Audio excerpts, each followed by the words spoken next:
এই স্টেশনটি নির্মিত হয়েছিল শুধুমাত্র একজন ব্যক্তির জন্য, যার জন্য ট্রেন দাঁড়িয়ে থাকতো ঘন্টার পর ঘন্টা। তিনি না ওঠা পর্যন্ত স্টেশন থেকে ট্রেন ছাড়ত না। ভাবতেই অবাক লাগছে, তাই না? মনে হতে পারে এটা কোনো গল্প বা সিনেমার দৃশ্য, কিন্তু না, অবিশ্বাস্য হলেও এটাই সত্য। নরসিংদীর পলাশ উপজেলার ঐতিহাসিক ঘোড়াশাল ফ্ল্যাগ রেল স্টেশন এক অনন্য কাহিনীর সাক্ষী।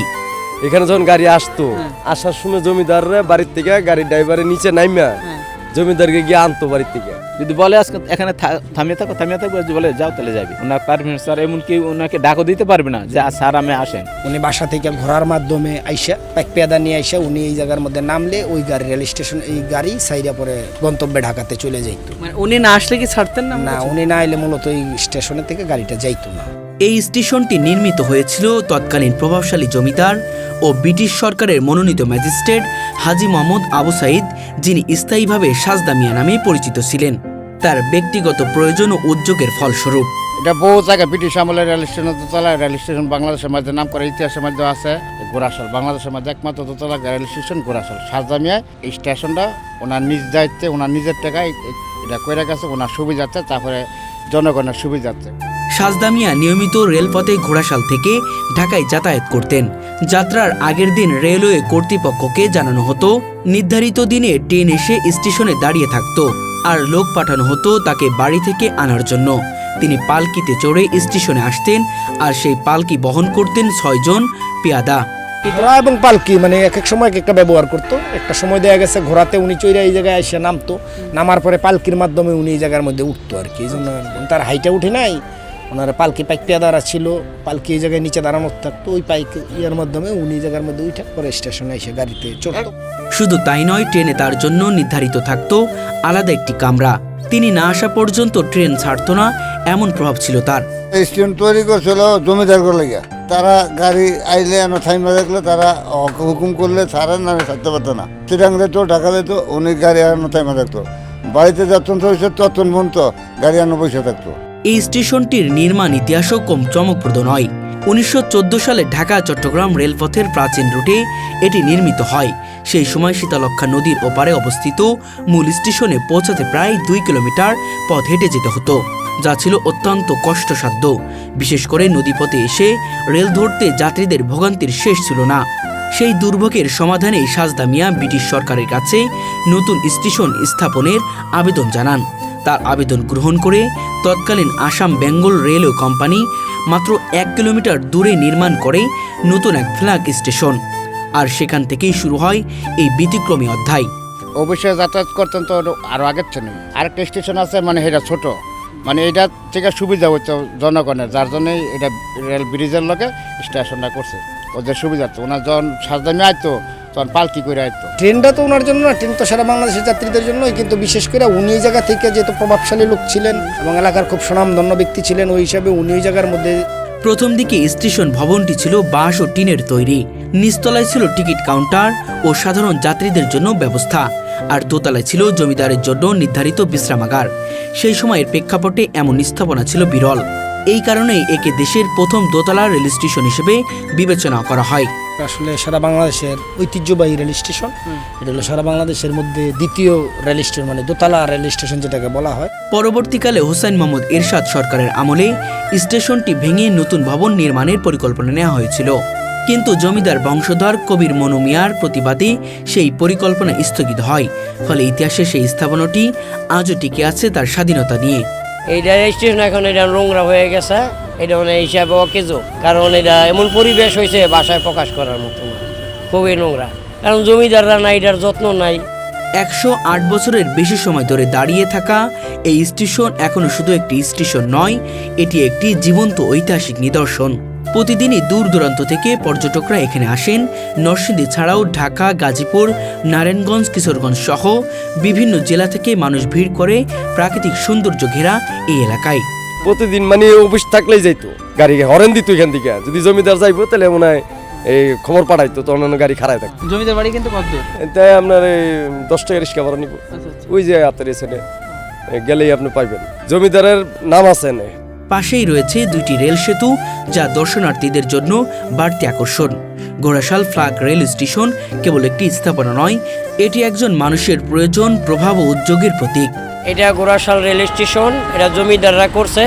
জমিদাররা ট্রেন আসলে তারা ঘুমের থেকে ওইটা গোসল টোসল করে পরে ট্রেনে যাইতো, যে নেই যাইতো না, ওনারা যতক্ষণ পর্যন্ত না আসতো ততক্ষণ পর্যন্ত ট্রেন বসে থাকতো। উনি যখন আপনার সিলেট যাইতো বা ঢাকা অফিসেও যাইতো, তখন উনি যে পর্যন্ত না আসতো এই পর্যন্ত ট্রেন দাঁড়ায় রাখছে। উনি আসে ট্রেনে উঠলে উনি ট্রেন ছাড়ছে। এটি প্রমাণ করে ইতিহাস শুধু রাজনীতি বা যুদ্ধের কাহিনী নয়, কখনো কখনো একজন ব্যক্তির জীবনযাত্রাও হয়ে ওঠে একটি যুদ্ধের চিত্র। এ যেন রেল লাইনের উপর দাঁড়িয়ে থাকা এক শতবর্ষী গল্প, যেখানে জমিদারি প্রভাব, ব্রিটিশ শাসন, নদীপথের যাত্রা আর স্থানীয় ইতিহাস মিলেমিশে তৈরি করেছে এক অনন্য অধ্যায়।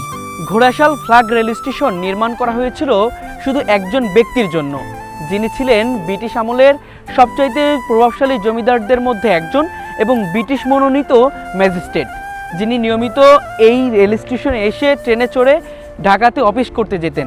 এবং লোকমুখে শোনা গিয়েছে তিনি যখন এই রেল স্টেশনে আসতেন তার আগেই ট্রেন এখানে থামিয়ে রাখা হতো এবং তিনি যখন আসতেন তখন কিন্তু ট্রেনটি আবারও তাকে নিয়ে ঢাকার উদ্দেশ্যে রওনা করত। এমন ক্ষমতা সম্পন্ন মানুষ ছিলেন সেই সময়ের এই সাজদা মিয়া নামে এই জমিদার। দর্শক, আজকে এই স্টেশনের আদ্যপ্রান্ত আপনাদের কাছে তুলে ধরার চেষ্টা করব, জানতে চাইব সাধারণ মানুষের কাছ থেকে কেমন ছিল সেই সময়ের এই স্টেশনটি। এটা আমাদের এক সময় আমাদের এলাকার প্রভাবশালী জমিদার, যিনি সাজদা মিয়া নামে পরিচিত, উনি এই রেল স্টেশনটা নির্মাণের ভিত্তিপত্র স্থাপন করেন। ওনার তদারকিতে এই রেল স্টেশনটা প্রায় 114 বছর আগে নির্মিত হয়। ওনার বিভিন্ন ব্যবসা আছে, ম্যাজিস্ট্রেট ছিলেন, তারপর চেয়ারম্যান ছিলেন, ওনার চা বাগানও আছে ছিলেন। আসতে গোড়াই কইরা উপর উঠতো, এখানে দুটা রাইকা তারপর উপর উঠতো, হ্যাঁ পালকি দিয়ে উঠতো। উনার চলার সুবিধার্থে উনার স্বার্থে উনার সব সরিয়ার থেকে সরকার এটা উনার করে দিচ্ছে। ওনার এটা ব্যক্তিগতভাবে ওনাকে দেওয়া হচ্ছে যে একমাত্র তাদের রেজিস্ট্রেশন, তারা এটা আমরা যত জানি যেটা ট্রেন আসে এখানে থামবে, আমার উনায় ঘুম থেকে উঠবে, উনায় ফ্রেশ হবে, উনার পালকি দিয়ে যাবে, ট্রেনে উঠলে পরে ট্রেন যাবে, এই পর্যন্ত থাকতে হবে। আইনে ওনারা লইয়া যাইতো জমিদারের সবকিছু, মানে জমিদার ছাড়া এখানে গাড়ি যাইতে পারছে না, যদি যা জমিদার যাইবো ওইখান থেকে এরকম ইয়া নিত আমরা। আর জমিদারের এখানে মনে করেন স্টেশনটার মধ্যে পুরো জমিদারের হাত বেশি। এই জমিদার এখানে স্টেশনটা করা হয়েছে জমিদারের জন্য, আর এখন আমরা সবাই এটা বুক করে খাই। ঘুরাতে আসতো সে, হ্যাঁ উপরে পান্ত পালকি দিয়া। ওনার খুব আছেন, ধর্মন্ত লোক আছেন এখানে, ওনার নামও আছে। এটা মানে আমরা মানুষের কাছে শুনি ব্রিটিশ আমলে তিনি নাকি ম্যাজিস্ট্রেট ছিল। হ্যাঁ, ঢাকা গিয়ে সে চাকরি করতো এখান থেকে গিয়ে।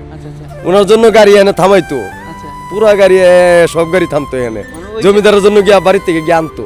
উনি না খাবেন তো গাড়ি আনতে যাইতো না। ট্রেনে হেন বগি নিয়ে খুললে দেওয়া যেত আগে, পরে এরা টাইম হইলে যাইতো, পরে ট্রেনে খায়। এটা হলে কি বানাইছে নিজের নাম ওনালে উঠোনালে। বর্তমানে মালিক ওনার ছেলে মনু মিয়া, উনি নাই, উনিও মৃত্যুবরণ করছেন, ওনার ছেলেরা আছে। এই সুবিধার্থে আপনি রেল স্টেশনটা তৈরি করে গেছে যাতে ওনার সুনাম থাকে গোড়াশাল পলাশে। পালকি করে আসলে পরে মনে হয় ট্রেন উঠলে তখন ট্রেন ছাড়ছে, যে পর্যন্ত ওনার না উঠছে এই পর্যন্ত ট্রেন দাঁড়ানো রাখছে।